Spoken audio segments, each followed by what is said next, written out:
I have a smart home automation that tells me when my baby's crying using this iPhone.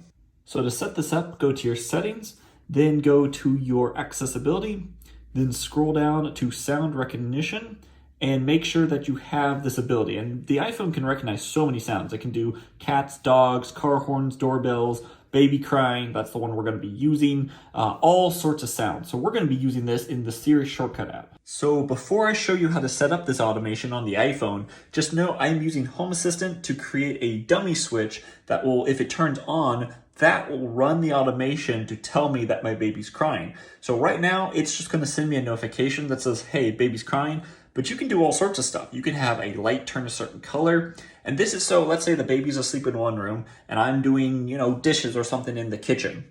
And if the baby's crying, I might have some music on or something and not be able to hear it right away. But if I see that light flashing, then I automatically know that my baby's crying. Okay, so let's set up that dummy switch. So go into Home Assistant. You will go into the devices area. So device and services, that's in the settings. Click on there, go to helpers, and you can create a new helper. And when you do that, see right here, I have baby crying. It's just a toggle.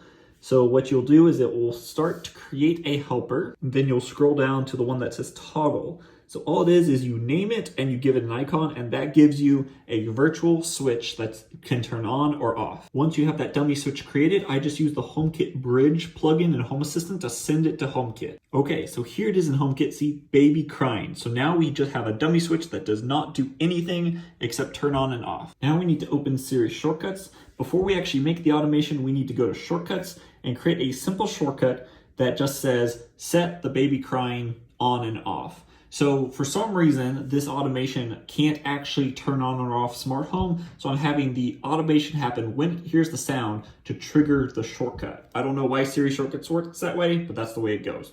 So inside here, it will say when sound recognition, and we can have that say when it hears baby crying with running immediately and do not notify me, then it will run this Siri shortcut, which is just turn on the baby crying toggle.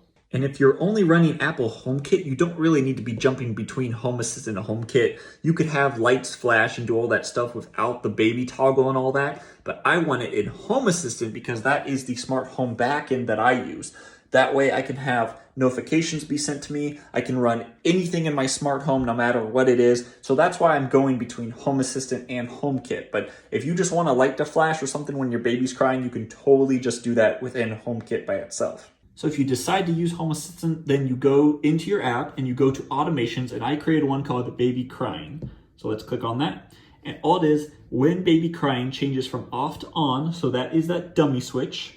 That's the baby crying from off to on, then it will do something. So right now it is setting me a notification that says the baby is crying. That's all it's doing, send me a notification.